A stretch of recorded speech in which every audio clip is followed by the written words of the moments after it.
Junto ao INSS, nós estamos muito vulneráveis. A facilidade que eles têm já é o terceiro ou quarto empréstimo consignado que fazem em meu nome. Eles têm o dever de zelar pela documentação.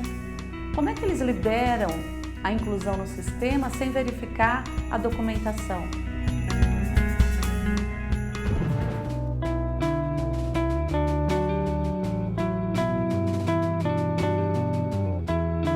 A gente que morou aqui a vida toda, assim, como eu, a gente vê que tá tudo se acabando. E é importante porque, assim, é a história até da vida, as memórias que a gente tem aqui.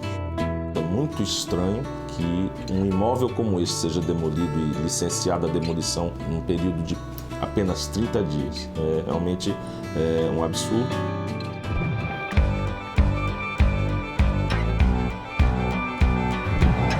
Na maioria das vezes a grande falta, a grande ausência de informação, né? Isso acaba gerando, por vezes, litígios que são desnecessários. Porque você ciente dos seus direitos, talvez você construa um país melhor, né? Talvez não, a gente constrói um país melhor quando a gente é ciente do nosso direito. Tudo isso agora no Via Legal.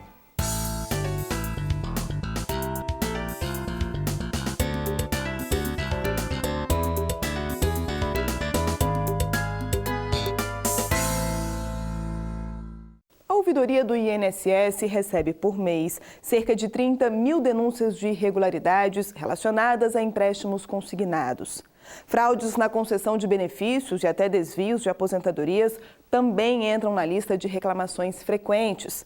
Os casos mostram o quanto o sistema de segurança da Previdência Social ainda é frágil. Na reportagem de Letícia Lagoa, você vai conhecer a história de um homem que por 3 vezes foi alvo de fraudadores. Seu Wilson mora em Guarulhos, na região metropolitana de São Paulo. O ex-eletricista se aposentou há mais de 20 anos e, desde então, vive do benefício que recebe do INSS. Todos os meses, o dinheiro entrava na conta, até o dia em que os depósitos foram interrompidos.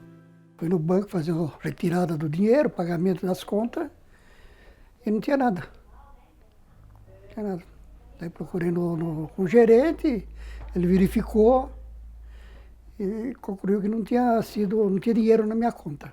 Ele mandou ver no INSS o que tinha acontecido, que eu também não sabia. Aí eu vim em casa, peguei o extrato e li, comprovei no extrato que tinha sido feita uma transferência para outra agência, para outro banco de outra cidade, que era o Banco do Brasil, de Suzano. O aposentado foi vítima de um golpe dentro da própria agência da Previdência Social em Guarulhos. Uma pessoa que se passou por ele apresentou um documento falso e alterou os dados da conta que estava cadastrada. Ao comparar a carteira de identidade original com a cópia da falsa, é fácil perceber a diferença. Mas nada disso foi problema para o golpista, que conseguiu até fazer empréstimos em nome da vítima. Assinatura com letra de forma, nome do pai diferente, fotografia completamente diferente. Junto ao INSS, nós estamos muito vulneráveis. Que a facilidade que eles têm já é o terceiro ou quarto empréstimo consignado que fazem em meu nome. Nesse último episódio, o empréstimo foi de R$16 mil. Seu Wilson já sabia o que fazer. Pediu ao banco o cancelamento do crédito e depois procurou o INSS para recadastrar a conta da aposentadoria. Mas o valor do benefício de R$ 2.835, sacado pelos criminosos, não foi ressarcido pela Previdência. Fui no Procon, o Procon acionou todos eles, e o INSS justificou e aceitou que o erro foi deles de aceitar um documento falsificado. Só que eles não me ressarciram o meu salário. Foi quando o Procon me aconselhou, já que eles não te pagaram, não demonstraram intenção nenhuma de te dar esse dinheiro de volta. E aceitaram que eles foram errados de aceitar a transferência com... A justiça tem que ser feita. Foi o que eu fiz. Na Justiça Federal, o aposentado entrou com pedido de indenização por danos morais e materiais. Ele teve que se deslocar para vários locais, foi para o Procon, foi no banco, foi no INSS, foi em vários locais e não resolveu. Com os bancos ficou tudo resolvido, o INSS não resolveu nada. E aí, a modalidade que eu aliguei na inicial foi a negligência, porque a documentação que foi apresentada era grosseria enorme, não dava para ser passado, então foi negligência. Uma falta de atenção que foi reconhecida no primeiro julgamento e confirmada na segunda instância. O Tribunal Regional Federal da Terceira Região condenou o INSS a devolver ao segurado o valor da aposentadoria sacado pelos golpistas. Além disso, determinou o pagamento de R$5 mil por danos morais. No entendimento da Justiça, o Instituto foi negligente por não ter conferido a assinatura do documento de identificação. O Sindicato Nacional dos Aposentados, com sede em São Paulo, recebe por mês cerca de 300 denúncias de fraudes. As principais reclamações estão relacionadas a empréstimos consignados e aos valores dos benefícios. A coordenadora jurídica explica que a Previdência Social tem o dever de adotar medidas de segurança, já que é responsável pelo sigilo das informações repassadas aos bancos. Em relação ao consignado, eles têm o dever de zelar pela documentação. Como é que eles liberam a inclusão no sistema sem verificar a documentação? Eles não têm o banco de dados com todos os dados de todos os trabalhadores do Brasil que são segurados da Previdência, inclusive aqueles que estão aposentados? Como que eles não verificam? O número de pessoas que conseguem benefícios de maneira fraudulenta é enorme no INSS.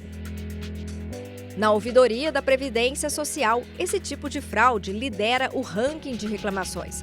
Apesar disso, o INSS já entrou com recurso contra a decisão que beneficiou seu Wilson. Mesmo assim, o aposentado garante que continuará lutando pelos direitos dele. A lei, assim, te dá esse direito de você ir recorrer, então eles vão recorrer. Enquanto eles têm direito, eles vão recorrerem. Então, eu tenho que aguardar a decisão final. Você tem direito àquilo, não interessa quem é, se é órgão público, não interessa quem seja. Acho que ele tem que correr atrás.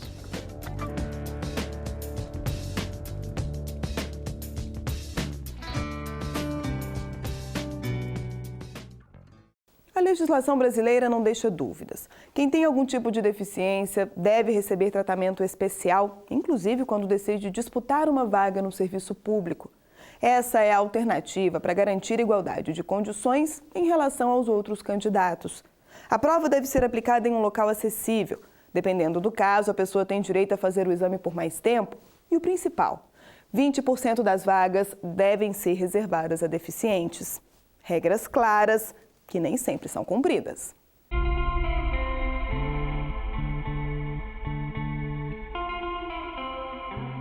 A minha visão é como, se eu pudesse explicar, é como se fosse 30% aqui e 15% aqui.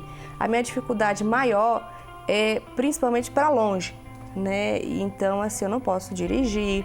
A minha visão lateral ela é bastante comprometida também. Suzane nasceu com a deficiência porque a mãe dela teve toxoplasmose na gravidez. A doença infecciosa pode ser contraída pelo consumo de carne crua, contaminada ou pelas fezes de animais. A perda da visão é uma das consequências. E como é retina, não tem como operar, não há de se falar em transplante, nada disso, infelizmente. Apesar das dificuldades, Suzane sempre buscou a independência e não desistiu da carreira profissional. O objetivo era o serviço público e logo foi aprovada no concurso do Tribunal de Justiça do Distrito Federal. Ela concorreu a uma vaga reservada a pessoas com deficiência, mas no momento da perícia, essa condição foi negada. Foi indeferido, sem nenhuma justificativa, simplesmente falou que eu não me enquadro na condição de portador de necessidades especiais. Suzane não teve dúvidas, procurou a justiça e teve reconhecido o direito de concorrer dentro do regime de cotas. A lei que garante até 20% das vagas em concursos públicos para pessoas com deficiência foi criada há 25 anos. No entanto, quem faz parte desse grupo muitas vezes é excluído da disputa. Os candidatos apresentam um laudo médico comprovando a limitação, mas os documentos nem sempre são reconhecidos pelos peritos contratados pelos organizadores das provas. Este advogado afirma que todos os anos muitos casos vão parar na justiça. Na avaliação de Fernando Assis, o problema se repete por uma falha na legislação. É uma legislação passível de muitas críticas. Especificamente ao que se refere à deficiência física, a lei estabelece que seria qualquer tipo de perda no segmento do corpo, exceto as que não tragam dificuldades no exercício das funções. E isso acaba trazendo uma interpretação. Nos tribunais, quase sempre as decisões são favoráveis aos candidatos. Foi o que aconteceu com esta jovem que prefere não mostrar o rosto. Ela nasceu com uma deficiência conhecida como pé torto. A correção do pé foi feita, né? Mas eu fiquei com uma diferença entre o tamanho das pernas e também na circunferência, né? Uma é mais fina do que a outra e o pé também. Aos 26 anos, ela foi aprovada no concurso do Ministério Público Federal. Ao contrário de Suzane, que mostramos no início da reportagem, a deficiência física foi reconhecida pela perícia. Nesse caso, o argumento para impedir que ela participasse da disputa por meio das cotas foi outro. Segundo os examinadores, a limitação não seria um empecilho para a atividade profissional.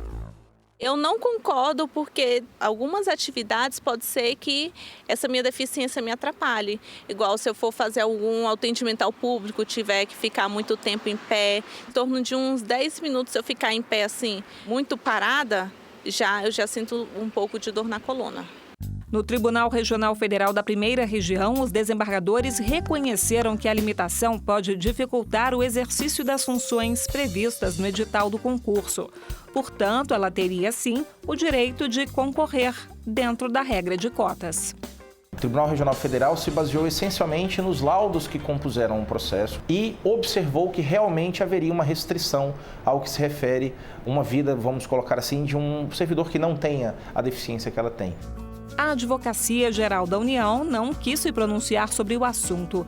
Mesmo que a disputa continue nos tribunais, a nossa personagem garante, não vai desistir da luta. Jamais, vou até o fim. E é um sonho meu tomar posse nesse concurso.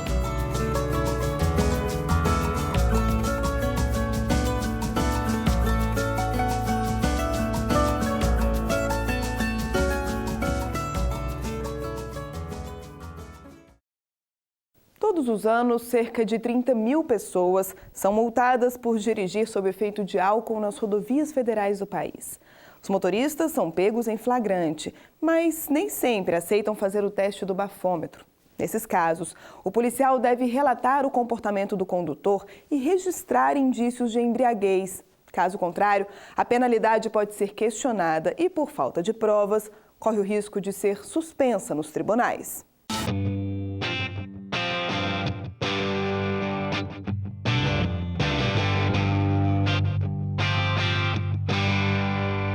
A famosa frase "se beber não dirija" se transformou em uma dura lição para esse motorista, que prefere não se identificar. Eu fui num bar, tomei 2 chopes, saí dirigindo pelo bairro Boêmio lá para ir para casa, fui parado numa blitz e me foi solicitado pelo agente que soprasse o bafômetro. Eu me recusei a soprar o bafômetro porque eu tive medo de ser preso. Além de ser autuado por uma infração gravíssima e pagar multa, ele teve a carteira de habilitação suspensa por 1 ano. Esta é a pena prevista no Código de Trânsito Brasileiro para quem se nega a fazer o teste do bafômetro. E aí eles serão aplicadas as penalidades administrativas decorrentes, de como se fosse constatada embriaguez. Então, ele lavrará o auto de infração pela recusa, com o valor e a penalidade atribuída, e sempre que possível deverá lavrar no campo observação o número do etilômetro que lhe foi disponibilizado, para que isso fique bem claro, que a ele houve a possibilidade do exame, e que ele optou por não fazê-lo, talvez temendo que a graduação desse possibilidade do crime, e optando por tentar se proteger ou se defender em relação somente à penalidade administrativa. Além de registrar a recusa em fazer o teste, o órgão fiscalizador deve adotar outros procedimentos para comprovar a embriaguez. Essa exigência foi incluída no Código de Trânsito Brasileiro em 2012. Essas demais possibilidades do vídeo, das atividades psicomotoras, da participação também da prova testemunhal, da filmagem, e também dos etilômetros, do exame de sangue, ela, sem dúvida nenhuma, vai contribuir para a segurança do trânsito, para salvar vidas. Mas a Polícia Rodoviária Federal não teve esse cuidado durante uma blitz no interior do Rio Grande do Sul. O motorista abordado se negou a fazer o teste do bafômetro e teve a carteira de habilitação apreendida. Como os agentes não relataram evidências de embriaguez, o homem entrou com uma ação na Justiça Federal para que a carteira fosse liberada. Em primeira instância, o pedido de liminar foi aceito e a punição suspensa. O Detran recorreu ao Tribunal Regional Federal da 4ª Região, que manteve o entendimento. De acordo com o relator do processo, falhas no registro da autuação justificam a sentença. A autoridade policial não demonstrou, com base em outros elementos, seja a constatação em razão da sua condição psicomotora, seja solicitando um exame de sangue. Então, como não houve demonstração de que ele estava embriagado, foi suspensa aquela penalidade.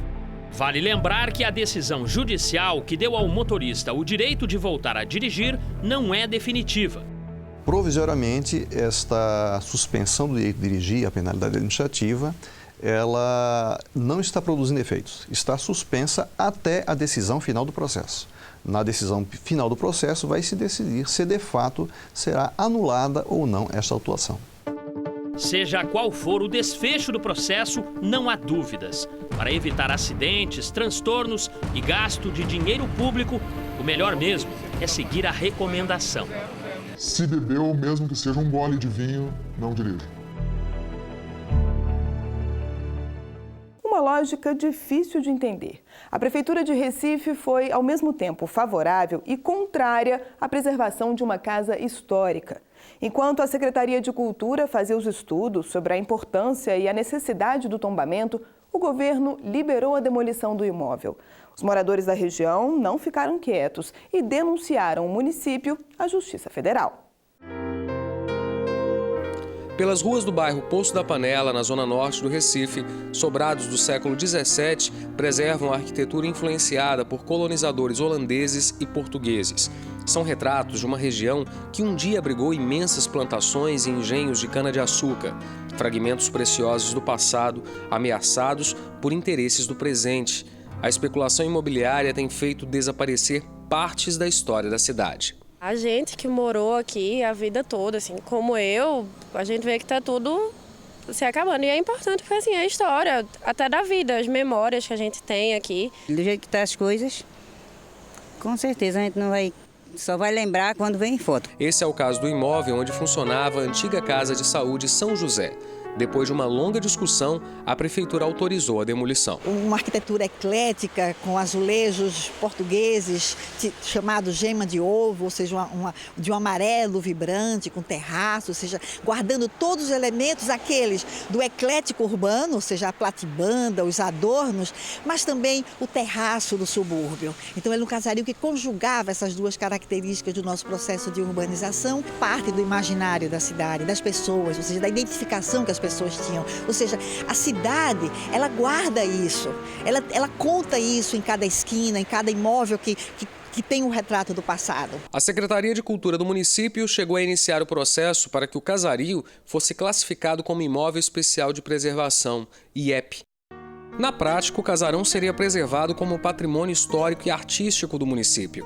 O estudo encomendado pela própria Secretaria de Cultura mostrou que apenas 1.200 metros quadrados precisariam ser protegidos. O restante do terreno, cerca de 10 mil metros quadrados, poderia ser ocupado por novas construções. Toda essa possibilidade da existência e da conjugação do passado com o presente se fazia possível neste terreno. Apesar do esforço, o projeto de tombamento durou 2 anos e não saiu do papel. A área foi comprada pela rede de supermercados Carrefour e em apenas 30 dias a Prefeitura autorizou a derrubada do casarão centenário. A demolição foi feita há 6 anos, mas a revolta dos moradores não se perdeu com o tempo. Eles levaram o caso à Ordem dos Advogados do Brasil, que entrou com uma ação civil pública na Justiça Federal contra a Prefeitura do Recife e a rede de supermercados Carrefour. O argumento: danos causados à sociedade. A participação da sociedade é fundamental nesse processo de fiscalização das ações públicas e dos desvios públicos. As motivações nós nunca vamos saber, mas de fato é muito estranho que um imóvel como esse seja demolido e licenciada a demolição em um período de apenas 30 dias. É realmente um absurdo. Para o juiz que analisou o caso, não há dúvidas de que houve um desrespeito à Constituição Federal. Que a Constituição da República, ela determina a proteção do patrimônio histórico, artístico e cultural, tanto em nível federal como estadual ou municipal. Então, cada um desses entes, na sua instância, no seu nível, deve proteger esse patrimônio. O que significa dizer que, na pendência desse processo de identificação, já deve existir alguma forma de proteção. A Prefeitura foi condenada a pagar indenização de R$1,5 milhão. O valor será revertido ao Fundo de Direitos Difusos e usado em projetos de organizações governamentais ou não que promovem ações de interesse público. Essa disparidade entre o prazo de uma demolição e o prazo de uma qualificação, e essa falta de uma tutela provisória, essa falta de acautelamento, essa falta de algo equivalente a um tombamento provisório, foi o que levou à prolação da sentença de procedência. Como a casa só foi destruída a partir da autorização do município, o magistrado entendeu não haver provas de que a rede de supermercados tenha agido de má fé. Mesmo após a demolição, o Carrefour foi impedido de construir no terreno. No lugar da casa histórica, restaram apenas algumas árvores, as grades de ferro fundido e a placa de vende-se. Nós estamos rasgando, jogando fora, apagando desse mapa que é a cidade, o passado, aquilo que nos qualifica como cidadãos recifenses, aquilo que nos permite mostrar para o mundo o que nós fomos, o que nós ainda pretendemos manter e aquilo que a gente pode projetar para o futuro em cima do nosso passado. Perdemos todos.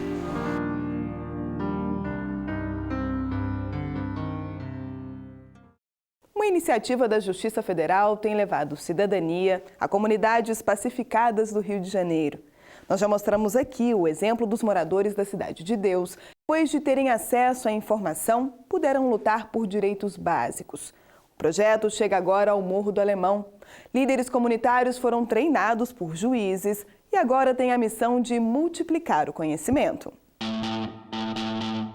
O Complexo do Alemão é formado por 15 favelas. O lugar começou a ser ocupado em 1951, quando o dono do terreno na Serra da Misericórdia dividiu a área em lotes. Era um polonês que para os cariocas virou alemão, por isso o nome.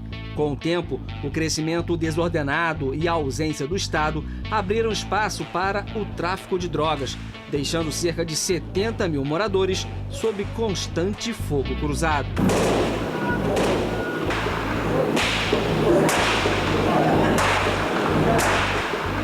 Além de conviver com o medo, os moradores se sentiam isolados pelo Estado. Foi a primeira vez que a gente teve água da SEDAI, que foi em 82, se não me engano. Foi nos anos 80, que aí a gente teve acesso à água e à luz, a energia elétrica da Light. E aí começou todo um processo. E assim, o Alemão foi muito disso. Era os programas eleitoreiros que traziam algum benefício.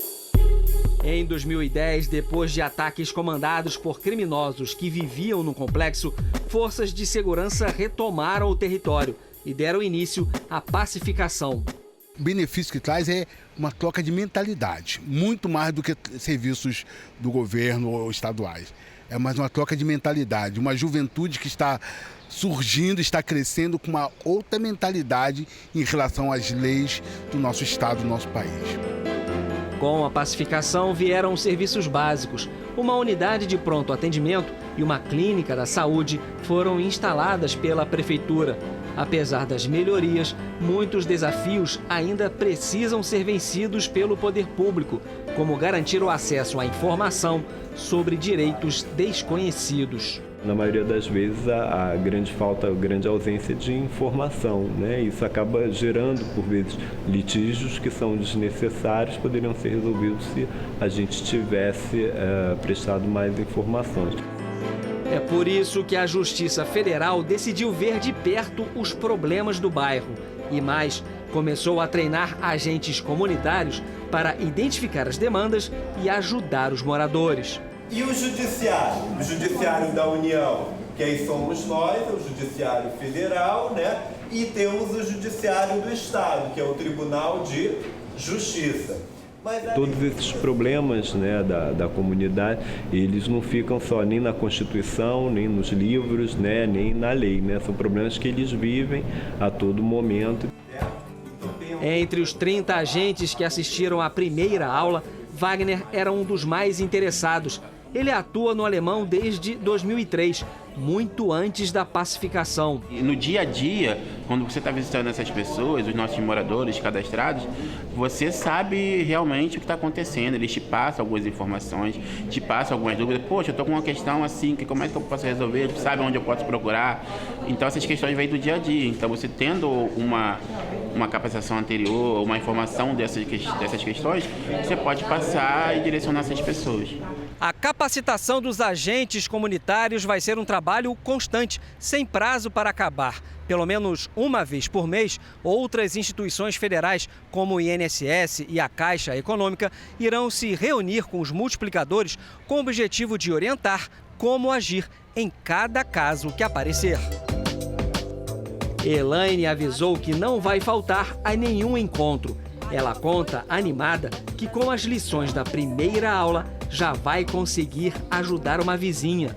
Ela tentou se inserir num projeto de planejamento familiar, para fazer ligaduras de trompas, e não conseguiu por motivo de o CPF dela estar constando sexo oposto. Para a Lúcia, que chegou ao Alemão ainda bebê, a iniciativa é um passo importante para que os moradores deixem de ser vistos como cidadãos de segunda classe. Porque você ciente dos seus direitos, talvez você construa um país melhor, né? Talvez não, a gente constrói um país melhor quando a gente é ciente do nosso direito.